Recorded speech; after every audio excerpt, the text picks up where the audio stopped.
તો આ સાથે જ રથયાત્રા છે તે કાલ ઉપર પહોંચી ચૂકી છે અને નિયત સમય કરતાં થોડી મોડી ચાલી રહી છે અને ધીમે ધીમે રથ છે જે નિજ મંદિર તરફ પરત ફરી રહ્યા છે. આ તમામ અપડેટ પણ અમે આપના સુધી પહોંચાડતા રહીશું. લાઈવ દ્રશ્યો આપ જોઈ રહ્યા છો ટીવી સ્ક્રીન પર.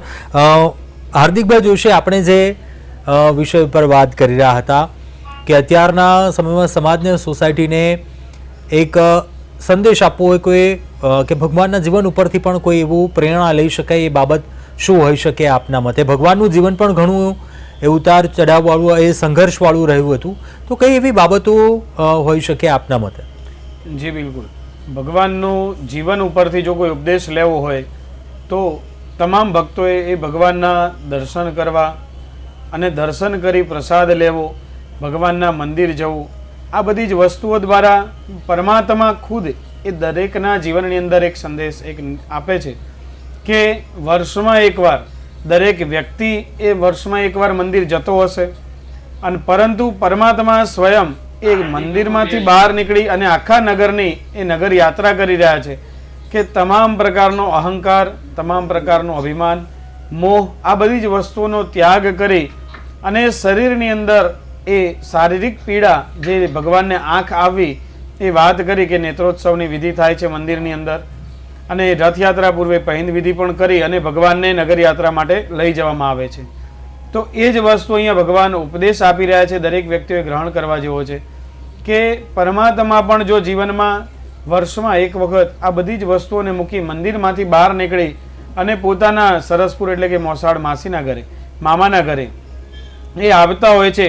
જે જગન્નાથ પુરીની અંદર માસીના ઘરે ગુડીચા મંદિરે જતા હોય, એવી જ રીતે આપણા અમદાવાદની નગરયાત્રામાં, રથયાત્રાની અંદર એ પોતાના મામાના ઘેર સરસપુર મુકામે જતા હોય છે, રણછોડજીના મંદિરે જઈ અને રથ ત્યાં રોકાતા હોય છે, ભગવાનની આરતી થતી હોય છે, ભવ્ય મામેરા ભરાતા હોય, સ્વાગત થતું હોય. આ બધી જ વસ્તુઓ ભગવાન એકદમ સરળતાથી, સહજતાથી સ્વીકારતા હોય છે. તો તમામ વ્યક્તિઓએ પણ આ જ ઉપદેશ એ ગ્રહણ કરવો જોઈએ કે જો સ્વયં પરમાત્મા પણ એ મામાના ઘરે જઈ અને નમ્ર થઈને બેઠા, બધી જ વસ્તુઓને ગ્રહણ કરી, તમામ ભક્ત જે ભક્ત ભાવથી મગ લાવ્યું, કોઈ જાંબુ લાવ્યું, બધી વસ્તુઓ અર્પણ કરી તો એ બધી જ આરોગી ભગવાને. એવી રીતે તમામ વ્યક્તિઓએ પણ આ ઉપદેશને ગ્રહણ કરી અને પોતાના જીવનમાં કંઈક બદલાવ લાવવો જોઈએ. આવું ભગવાનની રથયાત્રા આપણા જીવનમાં ઉપદેશ આપતી હોય છે. પ્રતિકભાઈ, આપ શું કહેવા માંગશો આ મામલે? મારું તો એવું માનવું છે સ્પષ્ટપણે કે જે ભગવાન જગન્નાથ છે, કૃષ્ણ ભગવાને આપણને ઓલરેડી પહેલેથી જ ભગવદ્ ગીતા આપી જ દીધી છે. તો હું દરેક હિન્દુ ભાઈઓને, ખાસ કરીને નવી જે જેન્ઝી જનરેશન છે એ લોકોને ખાસ કહીશ કે મિત્રો, એકવાર ભગવદ્ ગીતા વાંચો, એને સમજો. જીવનનું કોઈ પણ એવી સમસ્યા નથી કે જેનું સમાધાન એની અંદર આપેલ નથી.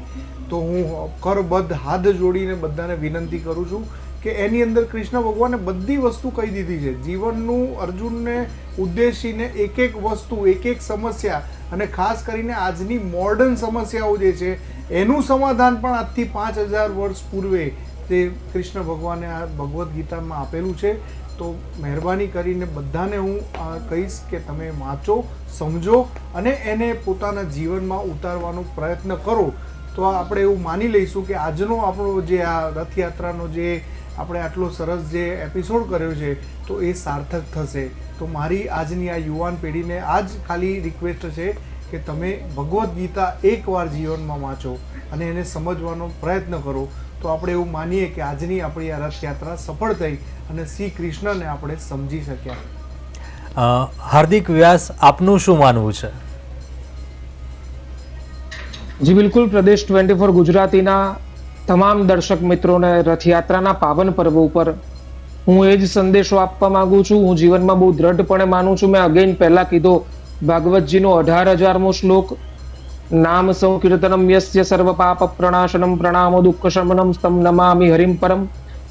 નામ સ્મરણ કરવાનો મહિમા કલિકાલમાં ખૂબ જ છે.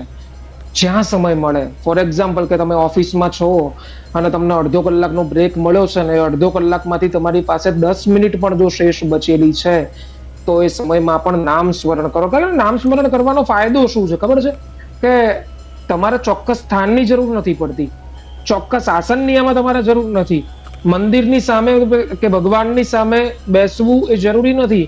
નામ સ્મરણ એની ટાઈમ એની વેર થઈ શકે તો શક્ય હોય એટલું. અને હું તો ખાસ કહું છું કે કથાઓ ખૂબ સાંભળો. એનું કારણ એ છે, શક્ય હોય તો યજ્ઞો કરો. તમે પોતે યજ્ઞો ન કરાવી શકતા હોય તો કોઈ જગ્યાએ યજ્ઞો થતા હોય ત્યાં જઈને એની ધૂમ્રશેરો લો. એ પોઝિટિવ ઉર્જાનું જે વાતાવરણ બનેલું છે એમાં એન્ટર થાવ, એ પોઝિટિવિટી તમને મળે એવા પ્રયત્નો કરો. ઘરે ઘરે હવે તો નાના યજ્ઞો પોસિબલ છે તો યજ્ઞ કરો, કારણ કે યજ્ઞથી પણ ઉર્જા મળશે, નામ સ્મરણથી પણ ઉર્જા મળશે. અને અલ્ટિમેટલી સ્પેસિફિકલી યુવાનો માટે હું હંમેશા કહું છું કે જીવનમાં ઉર્જાની ખૂબ જ જરૂર છે. તો if you want divine energy તો ભક્તિ કર્યા સિવાય, યજ્ઞ કર્યા સિવાય, પરમાત્માના નામનું સ્મરણ કર્યા સિવાય તમને કોઈ ડિવાઇન એનર્જી નહીં મળે. આ એકમાત્ર રસ્તો છે. સૂર્ય ઉપાસના કર્યા સિવાય ડિવાઇન એનર્જી નહીં મળે.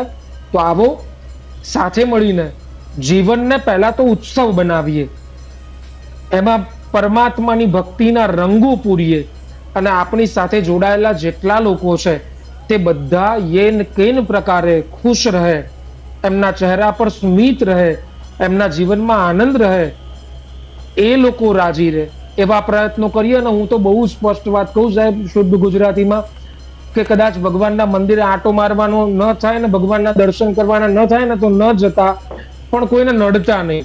જીવનમાં કોઈને ન નડવું ને આ એક મોટી ભક્તિ છે. તમે જોજો 60-70 વર્ષના દાદા થયા હોય ને પછી ભગવાનને એવી પ્રાર્થના કરતા હોય કે હરી તું ગાડું મારું ક્યાં લઈ જાય, હું કાંઈ ન જાણું. અરે મારા વાલા, એવા વ્યક્તિને કહેવું પડે કે તે તારા જીવનનું ગાડું અંકારવા માટે પરમાત્માને આપ્યું છે જ ક્યાં? તારું ગાડું તો તારા અભિમાને અંકાર્યું છે, તારું ગાડું તારા અહંકારે અંકાર્યું છે, તે લોકો ઉપર ઈર્ષા કરી છે, એને તારા જીવનનું ગાડું અંકાર્યું છે. ને હવે ખબર પડી કે મૃત્યુ નજીક છે ત્યારે તું પરમાત્માનું સ્મરણ કરે તો પાકા ઘડે કાંઠા ન ચડે. અને સાહેબ આગ લાગે ત્યારે કૂવો ખોદવા જાઓ તો એમાંથી પાણી ન નીકળે અને આગ પણ ન બુઝાય. એટલે અત્યારથી જ ભક્તિ કરવાનો શ્રેષ્ઠ સમય યુવાની છે.